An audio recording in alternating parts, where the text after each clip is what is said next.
कारण 7 वाजल्यापासून सगळेजण तुम्ही थांबलेले आहेत. खरं तर तुमची सगळ्यात पहिल्यांदा माफी मागता व्हावी की 7ची बैठक चालू झाली 9:15 वाजता. त्याबद्दल सगळ्या गुरुकुळकरांचा आम्ही या ठिकाणी दिलगिरी व्यक्त करतो. आजच्या चावडी बैठकीच्या निमित्तानं सर्वप्रथम मी जगाला शांततेचा संदेश देणारे तथागत गौतम बुद्ध, मनोवादी व्यवस्थेवरती प्रहार करणारे भगवान महावीर, छत्रपती शिवाजी महाराज, छत्रपती संभाजी महाराज, क्रांतीसूर्य महात्मा ज्योतिराव फुले, आरक्षण जनक राजश्री शाहू महाराज, घटनेचे शिल्पकार महामानव डॉक्टर बाबासाहेब आंबेडकर, शिवशाहीर साहित्य नानाभाऊ साठे,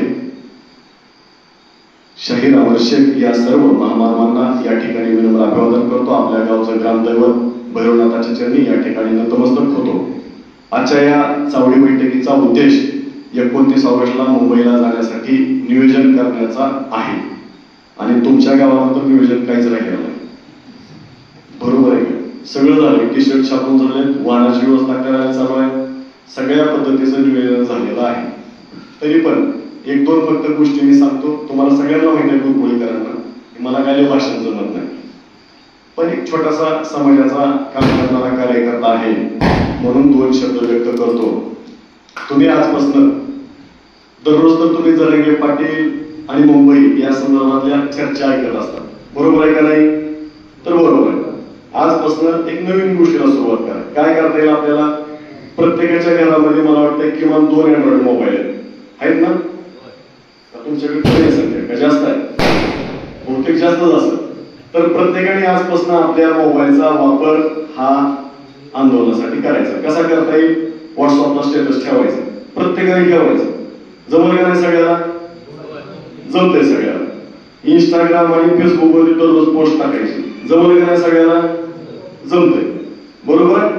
सोशल मीडियाचा वापर 29 ऑगस्टच्या आंदोलनाच्या निमित्तानं करायचा. एक झाला भाग. दुसरा आणखी काय करता येईल आपल्याला? आपण किती जरी नाही म्हणलं तर दिवसभरातला वेळ काढून 1 तासभर मोबाईल हातात घेतो का आपण मोबाईल? काय करतो आपण त्या 1 तासाभरामध्ये? इंस्टाग्राम फेसबुकवरचे रील बघायचे किंवा युट्यूबवरचे व्हिडिओ बघायचे.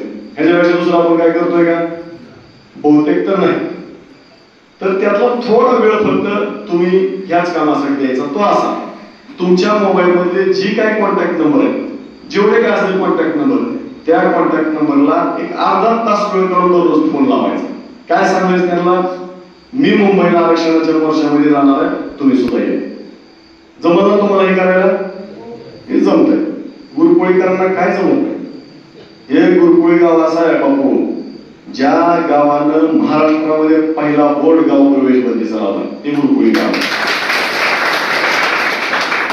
ज्या गुरुकुळी गावानं सगळ्यात मोठा कॅन्डल मार्च काढला, आमरण उपोषण केलं, साखळी उपोषण केलं, रस्ता रोको केलं, सगळ्या आंदोलनामध्ये सगळ्यात पुढे सहभागी असणारं गाव महाराष्ट्र तालुक्यातलं कुठलं असेल तर हे गुरुकुळी गाव.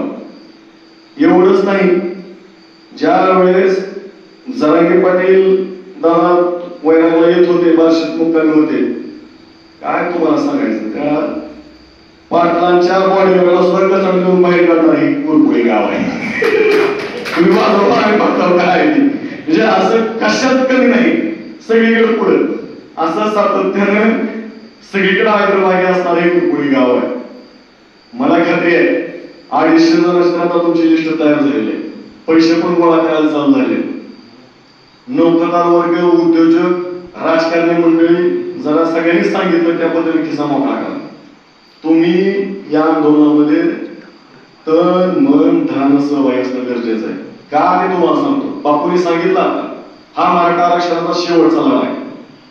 आतापर्यंत मराठा समाजाच्या आरक्षणाचा लढा मोठ्या ताकदीनं, जास्तीत जास्त क्षमतेनं कोणी चालवला असेल, कोणी